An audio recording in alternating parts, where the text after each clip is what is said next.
What can you do when your local river is being pushed to the brink? It's terrifying to realise that Nature's Police are looking the other way. Soraya is just one of many volunteers who gives up their free time in the fight for Britain's waterways. She's a member of Windrush Against Sewage Pollution, a campaign group using science to hold water companies to account.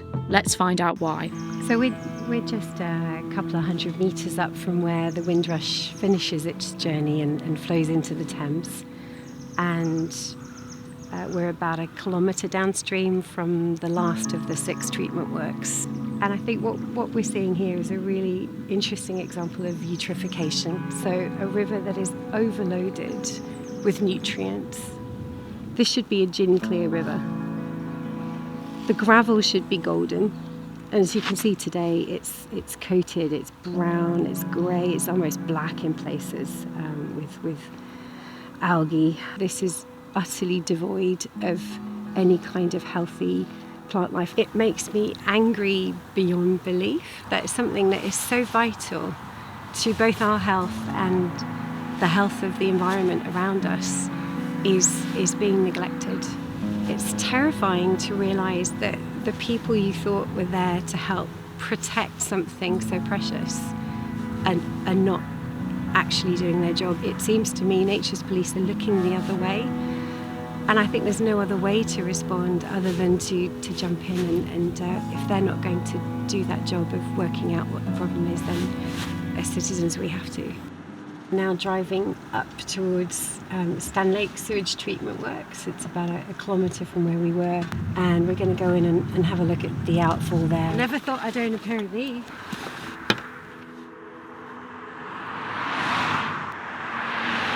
It would be a kind of just maybe slightly below average size works if you look at all the treatment works across the country, and there's about 7,000 of those. This would be kind of just slightly smaller than average, so there'd be hundreds like this right across England. Campaign groups like WASP believe testing is vital to monitor what's going into the rivers and the impact it's having.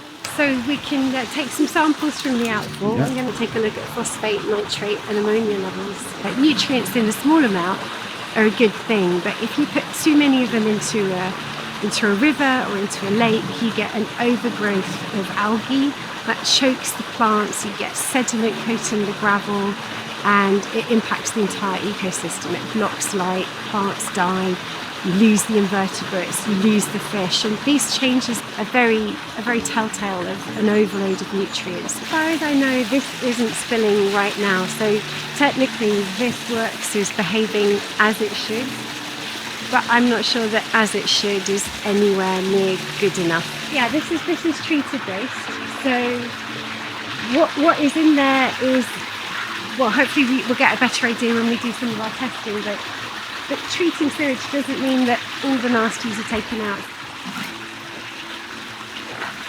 This wastewater isn't the raw sewage that plants like this often put into the river, but it still impacts the ecosystem significantly.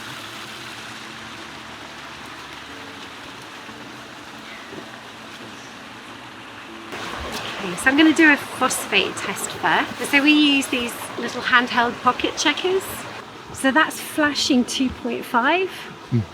That means that the phosphate here is above the range of my phosphate checker. I can only tell you that this is a high level of phosphate pollution, but we need a more powerful meter to tell us exactly how much phosphate is in there. Our family, we pay Thames Water to treat our waste, and I'm not really happy that this is what is happening with that money that I'm spending. So this is an ammonia meter, and we're going to look at the levels of ammonia in the outfall water here. You can tell instantly that there's a high level of ammonia here. Okay, so we've got a reading of 2.07 milligrams per litre of ammonia, but this is showing us the relatively constant chronic pollution of ammonia that is just going straight into the river here. The EA is really struggling to kind of keep up with monitoring not just the activity of water companies but the health of our rivers in general. They don't have the funding and the teams in place. Since 2009, the water companies have been given what's called operator self-monitoring status, and somewhere like Stanlake, they only have to take samples to report to the EA 4 times a year. So we're here a lot more often than that. I'm just waiting on the results for our nitrate now, so that's a third of the nutrients that we're looking at. Okay, so that's giving us a reading of 23 milligrams per litre of nitrate.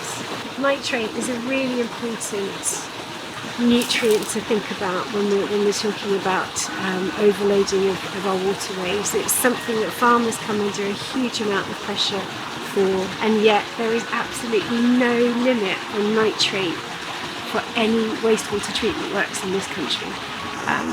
If we listen to the companies, what they say, if you go to a website like Discover Water, for example, what happens after I flush? If I click on that, in some areas the water, this is really interesting, the water put back into the environment can improve water quality in rivers and streams, helping to keep them healthy. Okay, so I've got a question. Is this water going back in here? Is that helping keep this river healthy? I want to cry. Who wrote this? Who wrote this? I really, I think there's some really important things that are out there in the public domain that really need challenging. So I often hear it said that the problems with our sewage treatment works and infrastructure is that it's Victorian and it's out of date. I'm really confused by that. I can understand how that makes sense maybe perhaps in the centre of London, but there's nothing Victorian about this. With her testing at Stan Lake completed, Soraya hopes to collect data from one more site. On the way, she's joined by Victoria, another member of WASP, who has grave concerns about the future of transparency by water companies. I'm Victoria, and I contacted WASP because I saw their leaflet in a brochure in the butchers, and I read about this unpermitted spilling and the lack of awareness, or at least lack of enforcement by the Environment Agency to do anything about it. And I thought, this can't be right. I had a public law background, a regulatory policy background, a legal background, and I thought, there must be a way. There are channels for this, so I got involved. And it's been very interesting and also terrifying, actually, to realise the lack of engagement, really, upon this issue by the water companies, by the Environment Agency. There's a bill going through Parliament now, and the big worry about this, it's the fallout from Brexit. One of the downsides is that the environmental information regulations under which we have been able to obtain the data from the water companies to expose their spills could be under the power solely of ministers who could disband this system. And it's of great concern that this analysis would no longer be able to be continued, so that we could not expose through the media and through the law what's actually going on. What makes me really sad is that we're dealing with the after effects of a culture of greed and neglect that means that corporations can pollute for profits. It's cheaper to pollute our rivers than to invest in infrastructure.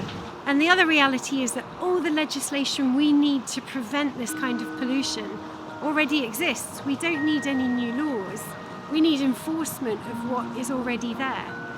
Thames Water said they have a turnaround plan for the next 8 years, which they say will fix the basics, raise the bar and shape the future, and are spending £1.6 billion in the next 2 years to tackle the issue. You can read their full response in the description below.